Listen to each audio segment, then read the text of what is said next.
কালকে রাতের প্ল্যান ছিল আমরা যাব রংপুরে। সকালবেলা উঠে দেখি ভালোই বৃষ্টি পড়তেছে, ভাবলাম আজকের প্ল্যানটা বুঝি মাটি হয়ে যায়। আমার দুলো ভাই করছে চল এরই মধ্যে বার হমো, যা হবার হবি, দরকার হলে ভিজেই ঘুরবে জমা আছে। ঝড়ি থামতিতেই শালা দুলো ভাই আমরা রওনা দিলাম রংপুরের উদ্দেশ্যে। টিপ টিপ বৃষ্টির সাথে ভেজা ভেজা ওয়েদার, বেশ ভালোই লাগছিল। কিছু দূর যাতে আবার বৃষ্টি শুরু হয়, কি আর করি, তাই একটা দোকানের ছাবড়ার নিচে উঠে দাঁড়ালাম। কিছুক্ষণ দেরি করার পর বৃষ্টি আবার থেমে যায়, কিন্তু আকাশ অনেক মেঘাচ্ছন্ন ছিল, মনে হচ্ছিল যে কোনো সময় আবার বৃষ্টি নামবি। তাই দেরি না করে আবার তাড়াতাড়ি করে রওনা দিলাম। ইতিমধ্যে আমরা চলে যাচ্ছি গোবিন্দগঞ্জ হেরক মোড়ে। এই ফিরেলা রাস্তা কোনা পার হয়ে আমরা গাড়ি দিলাম জোরে টান। রাস্তার ডান পাশে জমে থাকা পানি কোনা একবারে নদীর ফিল দিচ্ছে, খারাপ না, ভালোই লাগছিল। চলেন সামনের দিকে আগোই। যাইতে যেতেই চোখ গেল রাস্তার ধারে লাগানো ফুল গাছের দিকে। ফুল গাছের ফুটন্ত ফুলগুলো এক অন্যরকম পরিবেশ তৈরি করছে। এটা ছিল ধাপের হাটের একটা রাস্তা।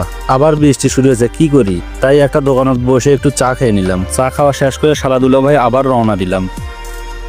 এরই মধ্যে আমরা পৌঁছে গেছি রংপুর মডার্ন মোড়ে। মডার্ন মোড় থেকে আমরা একটু আগতেই পৌঁছালাম শহীদ আবু সাইদ চত্বরে। এই আবু সাইদি হচ্ছে জুলাই যোদ্ধাদের মধ্যে অন্যতম, যিনি প্রথম জীবন দান করেন জুলাই বিপ্লবে। এই আবু সাইদ চত্বরেই অবস্থিত বেগম রোকেয়া বিশ্ববিদ্যালয়। ভাবলাম আছি যখন বিশ্ববিদ্যালয়টা ঘুরেই দেখে যাই। বিশ্ববিদ্যালয়ের পরিবেশটা ছিল একদম প্রাকৃতিক সৌন্দর্যে ভরপুর। বিশ্ববিদ্যালয়টা ভালোভাবে ঘুরে ফিরে আমরা তাড়াতাড়ি করে আবার বের হয়ে চলে আসলাম। ওখান থেকে আমরা চলে আসলাম জাহাজ কোম্পানির মোড়ে। জাহাজ কোম্পানির মোড়ে ব্যাংকে একটা কাজ ছিল, কাজটা তাড়াতাড়ি সেরে নিলাম। কাজটা সেরে নিয়ে আমরা তাড়াতাড়ি চলে আসলাম মকবুল হোটেলে। এই মকবুল হোটেলের খিচুড়ি নাকি অনেক বিখ্যাত, তাই দেরি না করে তাড়াতাড়ি করে অর্ডার দিলাম খিচুড়ি আর কালো ভুনা।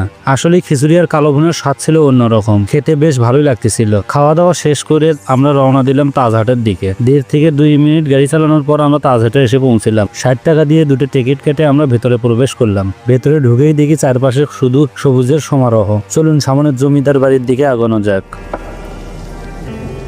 মুখের আগে যে সাদা সুন্দর বাড়িটি দেখেছেন, এটাই হচ্ছে তাজার জমিদার বাড়ি। চলেন জমিদার বাড়ির আশেপাশটা ভালোভাবে ঘুরে দেখা হোক। উপরে গেলাম জাদুঘর দেখতে, যে দেখি বন্ধ। সাপ্তাহিক ছুটি থাকার কারণে আজকে জাদুঘর বন্ধ ছিল। এখন যেখানে দেখেছেন এমনি হচ্ছে জমিদার বাড়ির সামনের অংশ। জমিদার বাড়ি যখন এরকম হয় স্বাভাবিক। এখন ধরে চারপাশটা ভালোভাবে ঘুরে ফিরে দেখলাম, আর মনে মনে ভাবলাম এরকম একটা বাড়ি বানান লাগবে। আজকের ভিডিও এই পর্যন্তই, সবাই ভালো থাকবেন। আর এখনো যারা পেজটি ফলো করেননি তারা অবশ্যই পেজটিকে ফলো করে দিবেন।